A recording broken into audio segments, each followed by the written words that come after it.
Are you someone that speaks louder with your words or with your work? In this week's edition of the Weekly Mile, we dive into the importance of not just talking about it, but being about it. You're listening to the Take a Step podcast, where we help faith-driven young men embrace the process and take action on their personal growth. My name's Josh Johnston. Let's take a step.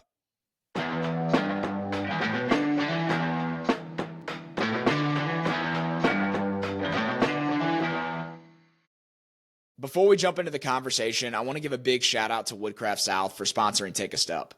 If there's someone in life that you want to leave an impression on, so if you're in entrepreneurship or sales and you want to impress a top client with a logo engraved gift, or if you want to send a sentimental gift to a spouse like a custom charcuterie board or cutting board, Woodcraft South designs custom woodwork that just captivates your attention. And not only do they deliver amazing work, but it's a brand that's so easy to get behind because Turner Lee, who's the owner, fully embodies the take a step mentality. He spent so long just working behind a desk and building this unfulfilling life. So he started this passion project in woodworking. And a couple years ago, he decided to take the risk and turn this part-time passion into a full-time business that continues to grow to this day. So if there's anyone you want to leave a lasting impression on, or if you just want a custom decor piece to elevate your workspace, you got to check out Woodcraft South. The link to their Instagram will be in the show notes below. Check them out, ask for Turner, and let him know you heard about him from Take a Step. Let's get right into the episode. The title of this week's edition of the Weekly Mile is Don't Talk About It, Be About It.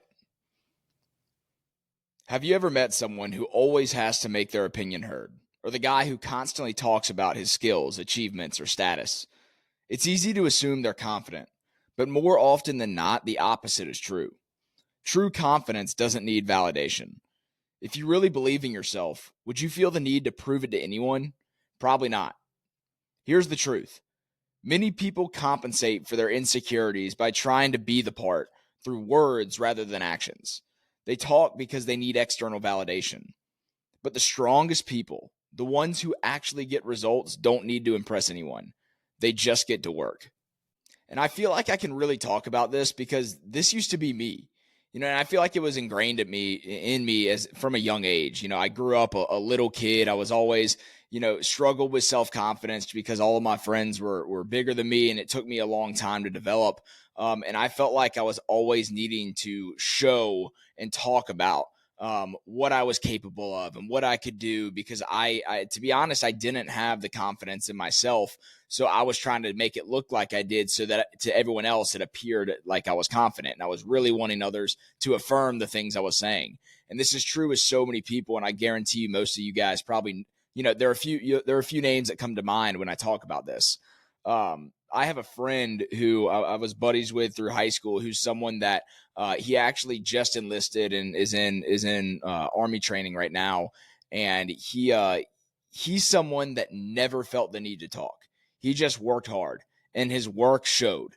And he's someone that, because of his work ethic and the lack of desire he had to tell everybody about what he was doing and what he was capable of, it really drew me to want to follow after him and follow in his footsteps. And, that's true with so many people, right? The people that don't feel like they have to talk, they just put their head down and get to work, are usually the people that people want to follow after. On episode 22 of the Take a Step podcast, I had my buddy Boyce Buckner on. Boyce is a 23-year Army strategist. He's an aviator, a colonel. He's still active duty, but he shared this powerful insight. He said, someone has a PhD level in leadership when they have learned that humility is one of the strongest weapon systems that you can have. Humility isn't a weakness, it's power. It allows for curiosity. If you think you already have all the answers, then what do you have to be curious about? Nothing. If you're not curious, you're not growing. But if you can acknowledge what you don't know, you open the door to learning, growth, and real transformation.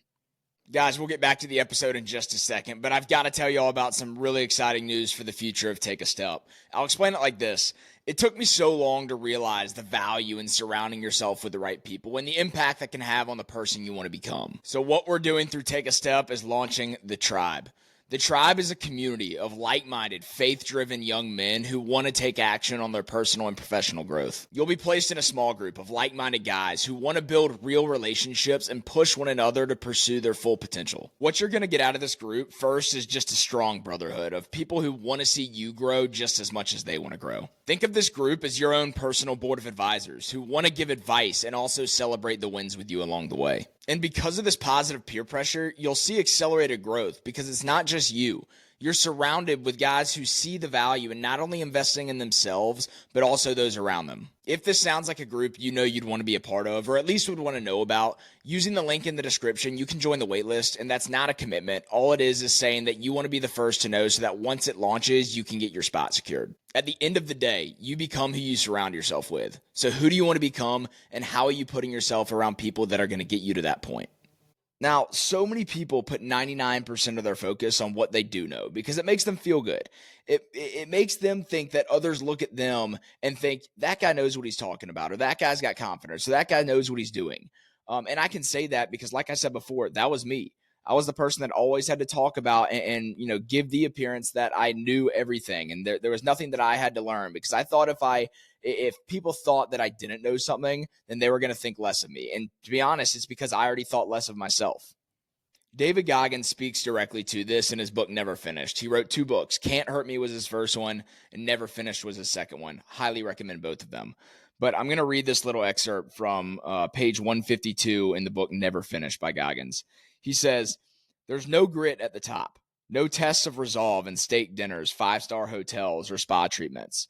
Once you make it in this world, you have to free fall back to the bottom in some way to keep learning and growing. I call this trained humility. It's the shedding of your skin that allows you to take on a mission that no one else can see and do whatever needs to be done next. Trained humility is a service, but also strength.